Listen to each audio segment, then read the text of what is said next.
कविता देखती है उनकी बेटी दिव्या जो है सुबह उठती है और उठते साथ वो अपनी बेड शीट चुपचाप जाके धो के और कपड़ों के पीछे छुपा के डाल देती है।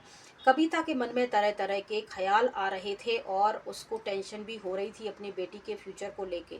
बेटी की तबीयत दिन ब दिन खराब होती जा रही थी, उसको उल्टियाँ भी होती थी और वह बीमारी के कारण कमज़ोर भी दिखने लगी थी। कविता के मन में हमेशा ये ख्याल आता था कि रवि उसका भाई है, लेकिन है तो सौतेला ही। आजकल सगे भाई बहनों की बहुत ही ज़्यादा गंदी दुनिया में खबरें सुनने को मिलती हैं। ये तो सौतेले भाई बहन हैं। मैंने अपने हस्बैंड से कितनी बार कहा था कि बच्चे अब जवान हो रहे हैं, उन्हें एक ही कमरे में नहीं रखिए। इस प्रकार के तमाम प्रकार के क्वेश्चन उनके मन में आती, दुविधाएं होती, टेंशन होती है और रोज़ रोज़ अपनी बेटी को चुपचाप उठ के जल्दी से वो अपनी बेडशीट धो के और छुपा के कपड़ों में डाल देती है, सुखा के वापस ले जाती है। ये सब देख देख कर जो कविता होती है उसको बहुत टेंशन होती है। तो क्या माजरा है ये कविता और दिव्या का, आइए जानते हैं शुरू से। हेलो दोस्तों, मैं हूँ तुलसी और आज हम एक बहुत ही अच्छी रिश्ते में कभी कभी हमें गलत फहमियाँ हो जाती हैं और हम अपने ही मन में कोई मन घड़ंत कहानी रचकर और दूसरों के प्रति गलत धारणाओं के कारण भी हम अपने रिश्ते बिगाड़ लेते हैं और अपने ही लोगों की नज़रों में गिर जाते हैं। तो कभी भी कोई बात है आपस में मिलकर एक दूसरे के साथ क्लियर करना चाहिए। तो आइए कहानी क्या है ये हम जानते हैं। तो कविता एक औरत है, एक गांव, महाराष्ट्र के एक गांव में रहती है और वो उसके हस्बैंड अभी हाल ही में कुछ 2 साल पहले ख़त्म हो चुके थे और उनकी एक 10 साल की बेटी है दिव्या। वही पास की एक कोयला फैक्ट्री में वो काम करती हैं, कोयला तोड़ने का, और वहाँ और भी लोग मजदूरी का काम करते हैं। वहाँ ये मोहन भी काम करते हैं जो जिनकी पत्नी अब नहीं रही है और मोहन का भी एक 12 साल का बेटा है। जब सब मजदूर आपस में बैठकर खाना खाते हैं तो अपना अपना जो भी तकलीफ होती है एक दूसरे को बताते हैं। मोहन और कविता बातों ही बातों में अच्छे दोस्त हो गए थे और उन्होंने एक दूसरे के साथ शादी करने और अपने बच्चे जो हैं उनको माँ बाप मिल जाएंगे, इस प्रकार से निर्णय लिया। कविता के पास एक कच्चा झोपड़ी टाइप का मकान था जिसमें उसकी बेटी दिव्या रहती थी और वो रहती थी जैसे तैसे मेहनत मजदूरी करके गुजर बसर हो रहा था। मोहन के मिलने के बाद कविता को लगा कि चलो अब जीवन में थोड़ा सा सुधार होगा। मोहन और कविता ने कोर्ट मैरिज कर ली और मोहन का एक बेटा 10 साल का रवि, 12 साल का रवि होता है और कविता की एक बेटी दिव्या 10 साल की होती है। दोनों भाई बहन हैं। मोहन के पास भी बहुत बड़ा मकान नहीं था, उन्होंने अपनी मेहनत बलबूते पर 2 कमरे का एक खुद का मकान बना लिया था। कविता, मोहन और उनके दोनों बच्चे, 2 कमरे थे तो एक में उनके बेटा बेटी और एक में दोनों, और खाना बनता था। इस प्रकार से उनका जीवन हंसी खुशी से सब चल रहा था। देखते देखते उनके दोनों बच्चे जो हैं वो जवान हो जाते हैं और कविता अ, देखती है कि रोज़ रोज़ जो दिव्या है वो अपनी बेडशीट उठाती है और धो के चुपचाप डाल देती है और सुखा के ले जाती है। ये सब देखते देखते कविता के मन में ख्याल आ रहा था और वो अपने पति मोहन से कह रही थी कि देखो बच्चे जवान हो गए हैं, हम उनको एक साथ नहीं सुला सकते। आजकल कितनी गंदी दुनिया है, इंटरनेट, ये सब दुनिया के कितने लोग हैं, क्या क्या सुनने को मिलता है। हमारे बच्चे भले ही भाई बहन हैं लेकिन हैं तो सौतेले ही। तो मोहन कहता है कि तुम ये सब फालतू की बातें क्यों सोचती हो, हमारे बच्चे काफ़ी समझदार हैं, पढ़े लिखे हैं। वो हम उन सब ने बचपन से ही बहुत सारी परिस्थिति देखी हैं, ये सब तुम मत सोचो। ऐसे समझा के वो अपने काम पे निकल जाते हैं। लेकिन कविता के मन में बहुत सारे सवाल आते हैं क्योंकि दिव्या जो होती है रोज़ रोज़ बेड शीट धो के डाल देती है जल्दी से, और जब वह कविता दिव्या से कुछ पूछती है तो वो टालम टूट कर देती है, सही से जवाब नहीं देती। देखते देखते दिव्या की जो है तबीयत धीरे धीरे खराब होती जाती है और उसको कमजोरी आती है। कमजोरी के कारण उसे चक्कर भी आते हैं, कभी कभी उल्टियाँ भी आती हैं। ये सब स्थिति देख के कविता को बहुत ज़्यादा चिंता होने लगती है और वो अपनी बेटी से बार बार कहती है कि ये सब तुम क्या करती हो, क्या हो रहा है। तो वो कुछ अपनी माँ को बताती नहीं है। एक दिन क्या होता है कि कविता अपने चुपचाप सुन रही होती है और दोनों जो हैं, रवि उसका जो भाई है और दिव्या दोनों बातें कर रहे थे कमरे में। रवि उससे कह रहा था बस कुछ दिन की बात और है, सब कुछ ठीक हो जाएगा, मैं ये दवाई ले आया हूँ, तुम खा लो, इससे तुम्हारी उल्टियाँ नहीं होंगी, थोड़ा सा तुम्हें आराम मिलेगा। तो वो दवाई खाने के बाद दिव्या की तबीयत ठीक हो जाती है। ये सब सुनने के बाद माँ का और ज़्यादा दिमाग ख़राब हो जाता है और वो अपनी लड़की से चिड़चिड़ा के ऐसे बात करती है और उसको चाटा मार देती है। तब रवि उसको छुड़ाते हुए कहता है, माँ ये क्या कर रही हैं आप? वो कहती है, तुम बीच में मत बोलो। मैं इस ये चुपचाप बेडशीट उठा के धोके डाल देती है और इसकी तबीयत दिन ब दिन ख़राब होती जा रही है और मैं इससे पूछती हूँ तो ये कुछ जवाब नहीं देती है। तो रवि कहता है, माँ सब कुछ ठीक हो जाएगा, तुम इतना ज़्यादा मत सोचो। दूसरे दिन उठती है और कविता जाती है। उनकी कहती है, आज मैं पता लगा कर ही रहूँगी कि ये बेडशीट क्यों धोती है।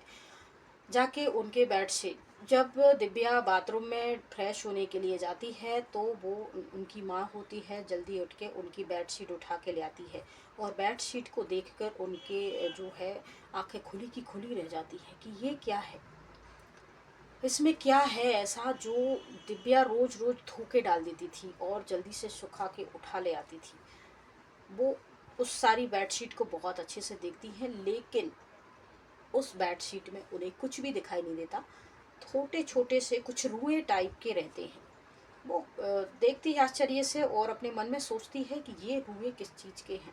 खैर इन सब से कुछ नहीं, वो उसको रख देती है और जब दिव्या आती है बाथरूम से, देखती है बेडशीट कहाँ है, तो वो जाती है और कहती है, माँ बेडशीट। तो वो माँ जो होती है उसको हाथ पकड़ लेती है और कहती है, देखो मैं बेडशीट लाई थी चेक करने के लिए। वो कहती, माँ ये तुम क्या कर रही हो, क्या तुम हम भाई बहन पे शक करती हो? तो शक की क्या बात है, दिन ब दिन तुम्हारी तबीयत खराब होती जा रही है, मोहल्ला पड़ोस वाले बातें करते हैं और तुम्हारी हालत तो देखो कि कितनी खराब हो गई है, तुम ठीक से चल भी नहीं सकती हो और तुम्हें ये उल्टियाँ क्यों होती हैं, तुम दोनों साथ में क्या करते हो, ये तमाम बातें। तब रवि भी आ जाता है और दिव्या को कविता मारने के लिए हाथ उठाती है। रवि हाथ पकड़ लेता और कहता है, माँ ये आप क्या कर रही हैं? भले ही दिव्या मेरी सौतेली बहन है, लेकिन आप जैसा सोच रही हैं ऐसा हमारे बीच में कुछ भी नहीं है। तब माँ कहती है, जब कुछ नहीं है तो तुम लोग मुझे बताते क्यों नहीं हो? ये सब क्या चल रहा है, मेरी समझ में कुछ नहीं आ रहा है। तुम लोगों ने इतनी गंदी हरकतें करी हैं कि देखो अभी ये ऐसी हालत हो गई है, मैं किसी को मुंह दिखाने के लायक नहीं रही हूँ। दुनिया समाज में हमारी क्या थू रहेगी, क्या भविष्य रहेगा दिव्या का, है? और आजकल सगे भाई बहनों की ऐसी बातें सुनने को न्यूज़ में देखने को मिलती हैं, तुम लोग तो फिर भी सौतेले हो। तब रवि कहता है, तो दिव्या उसको मना करती है कि भाई अभी रहने दो, लेकिन रवि कहता है, माँ बहुत हो गया है, मैंने कभी भी तुम्हें सौतेली माँ नहीं माना, अपनी सगी माँ से बढ़ के माना और दिव्या को अपनी सगी बहन से बढ़ के माना है। मैं आप दोनों को ही अपना परिवार मानता हूँ और दिव्या को अपनी बहन मानता हूँ। हमारे बीच में ऐसा कुछ नहीं है। एक माँ होके आप ऐसी गंदी सोच कैसे रख सकती हो? एक्चुअली में मेरा एक दोस्त है जो बाहर गया हुआ है। उसने कुछ विदेशी बिल्ली पाली थी जिनका देखभाल करना बहुत ज़रूरी था और वो बिल्लियाँ हमें दी थी। तुम्हें कोई प्रॉब्लम ना हो इसीलिए हमने वो बिल्लियाँ छुपा के अपने रूम में रखी थी।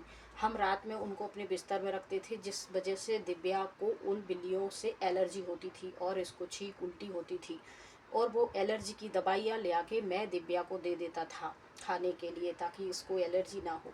1 महीने की बात थी। इसके लिए मुझे एक नाइट के मेरा दोस्त 2,000 रुपये दे रहा था। तो हम ये पैसे इकट्ठे करके अपने लिए एक और कुछ करना चाहते थे। हमने देखा आपने और पिताजी ने बहुत मेहनत करके हम दोनों भाई बहनों को पढ़ाया बड़ा किया है। हम आप लोगों की मदद करना चाहते थे और कुछ नहीं था माँ। ये सारी बातें सुन के कविता को अपने किए पे थोड़ा सा पछतावा होता है और वो दोनों बच्चों से कहती है, चलिए अभी कुछ नहीं हुआ है और ऐसा नहीं है। मतलब हम जो सोचते हैं लोगों के बारे में ज़रूरी नहीं है कि वो वैसा ही हो सकता है आपको कोई सरप्राइज़ दे रहा हो, कोई मजबूरी रही हुई हो या फिर वो कुछ भी बातें छुपा के आपको परेशान नहीं करना चाहता हो। तो जीवन में आपको कभी भी किसी के प्रति कोई भी शंका लगती है तो आप उसके साथ बैठ के क्लियरली बात कर लीजिए। थोड़ा सा उसे वक्त दीजिए, समय दीजिए, समझने की कोशिश कीजिए। ऐसे ही रिश्ते चलते हैं। एकदम से एक्साइटेडमेंट, उतावले होकर इल्ज़ाम लगाना, उल्टे सीधे मनगढ़ंत अपने मन में विचार कर लेना और अपने आप को टेंशन देना, सामने वाले के साथ दुर्व्यवहार करना, ये बिना सोचे समझे या किसी के कुछ भी कहने या बहकावे में आकर अपने रिश्ते खराब करना, अपने परिवार में अशांति फैलाना, ये कोई समझदारी नहीं होती है।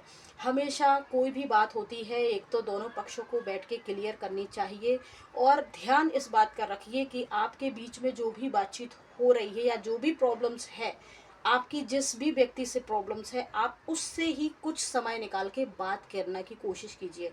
आप अपने इस मैटर को कभी भी तीसरे व्यक्ति तक नहीं जाने दीजिए, जब तक आप उसी व्यक्ति से ये सारी बातें क्लियर नहीं करें।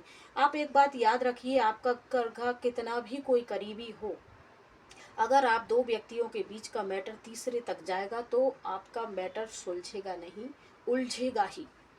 सबसे पहले तो जिस व्यक्ति से आपको प्रॉब्लम है, डाउट है, आपको कोई भी कन्फ्यूजन है, आप बैठ के उसके साथ बातचीत कीजिए। अगर वो क्लियरली नहीं बता रहा है तो थोड़ा सा समय दीजिए, उसके बाद उसको समझने की कोशिश कीजिए। हो सकता है आपके लिए सरप्राइज प्लान कर रहा हो, या फिर वो किसी और प्रॉब्लम में हो। बार बार आपके कुछ भी कहने पूछने से या किसी दूसरे व्यक्ति से जासूसी करवाने से रिश्ते बिगड़ सकते हैं।